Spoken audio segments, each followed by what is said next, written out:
Gagner de l'argent avec une maison ou un appartement qui ne t'appartient pas, c'est possible et c'est possible grâce au business de conciergerie. Aujourd'hui, dans cette vidéo, on va te condenser un maximum d'informations pour t'expliquer comment rentrer une maison comme celle-ci qu'on a rentrée il y a maintenant un mois et qu'on va te présenter un petit peu plus tard dans cette vidéo. Cette maison nous a rapporté sur le premier mois 800 €. Donc maintenant, je vais t'expliquer de manière très simple le fonctionnement du business de conciergerie Airbnb. Donc ce que tu vas faire en fait, c'est que tu vas proposer tes services de gestion d'appartements en location saisonnière à des propriétaires qui ne veulent pas s'en occuper. En échange de tes services, tu vas toucher un pourcentage sur chaque réservation, plus des frais de ménage et de linge. Donc au niveau des services que tu vas proposer, je te conseille vivement de faire un service clé en main. Donc nous, au niveau de la partie service, on propose une offre complète qui est composée de 2 parties. Donc la première partie, c'est la partie automatisation. Donc ça comporte la gestion des entrées et sorties. Donc pour ça, tu vas le faire à l'aide d'une boîte à clés, vraiment pour automatiser ce service, puisque ça sert à rien de faire des entrées en physique, tu vas plus perdre ton temps qu'autre chose. Ensuite, tu vas t'occuper de la gestion de la communication avec les voyageurs. Donc pareil, pour cette tâche, tu peux automatiser via un channel manager, mais ça on verra ça après. Tu peux automatiser tout ce qui va être la procédure d'entrée, de sortie, mais également les différents messages que tu peux avoir avec les voyageurs. Ensuite, tu vas avoir la partie gestion du ménage et du linge. Pour ça, tu peux faire appel à des auto-entrepreneurs de ménage. Mais pour le linge, je te conseille de le gérer par toi-même si tu débutes, puisque ça va vraiment te permettre de faire une économie. En moyenne, il faut compter 1 € pour 3 à 4 sets de lit, alors que lorsque tu passes par un prestataire, ça va être plutôt 7 € par set de lit. Ensuite, le dernier service de la partie automatisation, ça va être la petite maintenance. Donc là, ça va être ce qui va comporter tout ce qui va être en gros une lampe. Si jamais il y a une ampoule qui se casse ou quoi, le propriétaire, s'il habite loin, c'est toi qui vas intervenir pour réparer ces petites choses-là. Et donc, l'autre partie, donc là, ça va vraiment être la valeur ajoutée de ton service, c'est la partie optimisation. Et donc là, ça va concerner tout ce qui va être référencement, Yell management, création des annonces, etc. Et donc là, au niveau du premier service, ça va être justement la gestion, la création des annonces. Toi, tu vas t'occuper de faire toutes les photos professionnelles, le descriptif des annonces et toutes ces petites choses-là qui vont permettre à l'annonce d'être bien référencée pour prendre le plus de réservations. Ensuite, au niveau de la partie Yell Management, là, on va avoir des outils comme Price Labs qui vont te permettre justement d'analyser le marché en fonction de l'offre et de la demande, également des concurrents sur ton secteur, et tu vas également pouvoir analyser les prix des hôtels de ton secteur. Donc, toutes ces petites choses-là, elles vont justement te permettre de maximiser les revenus de ton propriétaire, malgré le fait qu'il te confie la gestion de son bien, puisque comme je te l'ai dit, lui sur chaque réservation, tu vas lui prendre entre 18 et 22% selon ton pourcentage. Et donc le dernier point de cette partie optimisation, ça va être la gestion du référencement. Donc pour ça, une fois par semaine sur chaque annonce, tu vas t'occuper de modifier certaines choses pour montrer aux algorithmes de Airbnb, Booking, bref, de toutes les plateformes que tu utilises, que tu es quelqu'un d'actif. Et ça va vraiment te permettre de rester sur les premières pages pour toujours prendre un maximum de réservations et donc augmenter tes revenus. Alors maintenant, je vais vous expliquer comment est-ce qu'on fait pour démarrer une activité. Donc pour démarrer une activité, c'est assez simple, c'est parce que c'est commun quasiment à tous les business de service. Lorsque tu veux créer un business de service, tu vas suivre quasiment ce même cheminement. Donc la première étape, ça va être de faire une étude de marché, c'est-à-dire que tu vas étudier d'un côté la demande et de l'autre côté l'offre. Donc au niveau de la demande, ça va être tout ce qui va être propriétaire d'appartements Airbnb, donc tout ce qui va être location courte durée, etc. Tu vas vraiment étudier le marché sur Airbnb, Booking, sur ton secteur pour voir le nombre d'appartements actifs et donc le nombre de clients potentiels. Et ensuite, deuxièmement, ça va être une étude de l'offre. Donc l'offre, c'est quoi? Ça va être tout ce qui va être business de conciergerie, business de nettoyage, etc. Donc ça va être tous tes concurrents. Tu vas référencer donc tous tes concurrents qui vont être présents sur Internet. Donc tu marques sur Google conciergerie Airbnb de ta ville. Et là, tu vas voir tous les concurrents qui sont présents sur ton secteur. Et donc une fois que tu auras fait ton étude de marché, tu vas savoir déjà premièrement s'il y a de la demande. Et deuxièmement, tu pourras créer ton offre en fonction d'eux.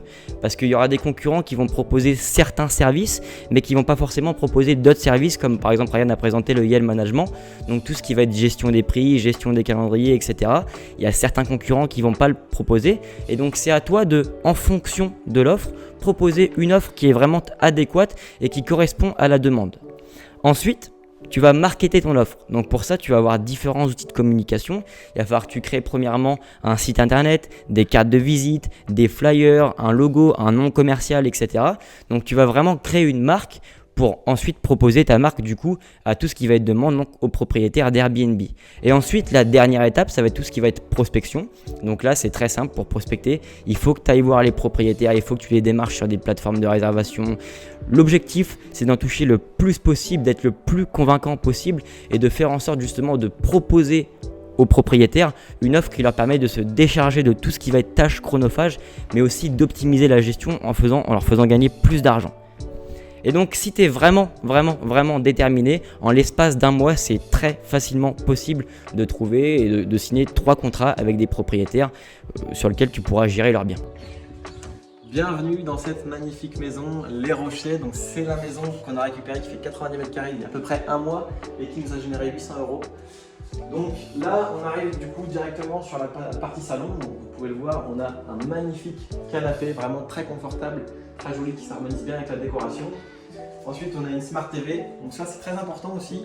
Lorsque vous avez des appartements, avoir une Smart TV c'est très facile pour les locataires de justement se connecter à elle et de pouvoir regarder la télévision. Ensuite on va avoir la partie donc coin à manger. Donc pareil, on est sur une magnifique table avec de très belles chaises. Ensuite le coin cuisine pour les adeptes qui veulent faire de bons petits repas. Là vous avez vraiment tout ce qu'il vous faut. Vous avez la vaisselle. Vous avez un four, micro-ondes, un bon frigo, et ensuite vous avez vraiment tous les ustensiles au niveau des couteaux, etc. Donc si vous voulez faire des bons petits plats, c'est ici. Ensuite, donc là on va arriver sur les parties couchage. Donc on arrive sur une première chambre là. Donc, voilà, un grand lit avec une télé dans chaque chambre, ce qui est très important. Donc là on arrive sur une deuxième chambre, pareil, toujours la télé, 2 lits simples, donc si jamais vous avez des marmots, c'est ici. Ensuite,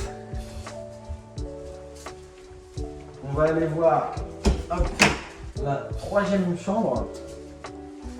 Donc pareil, toujours un grand lit, c'est des chambres simples mais qui font largement l'affaire avec aussi un coin rangement et la télé. Sur la gauche, donc, le coin pour se laver, tout simplement, c'est important, l'hygiène. donc voilà, vous êtes sur une magnifique douche à l'italienne. Pareil, une salle de bain très simple, mais qui fait vraiment taf. Et ensuite, important aussi, La partie la plus importante. avoir un toilette, c'est très important. Donc maintenant du coup dans cette partie on va vous expliquer comment est-ce qu'on fait pour gérer cette maison. Donc tout ce qu'on fait exactement et qu'est-ce que font aussi nos aides ménagères. Donc nous du coup au niveau du travail qu'on va avoir à faire sur place, premièrement quand on récupère une maison ou un appartement comme celui-ci, ce qu'on fait c'est simple, c'est qu'on va mettre en place les annonces directement sur Airbnb Booking. Donc il va y avoir un processus ultra complet qu'on détaille vraiment en détail dans notre formation conciergerie, où on vous explique vraiment comment est-ce qu'on fait pour mettre en place une maison comme celle-ci sur les plateformes Airbnb Booking. Donc une fois que ce travail de mise en place il est fait, c'est très simple, nous ce qu'on va faire c'est qu'on va s'occuper de la gestion de cette maison.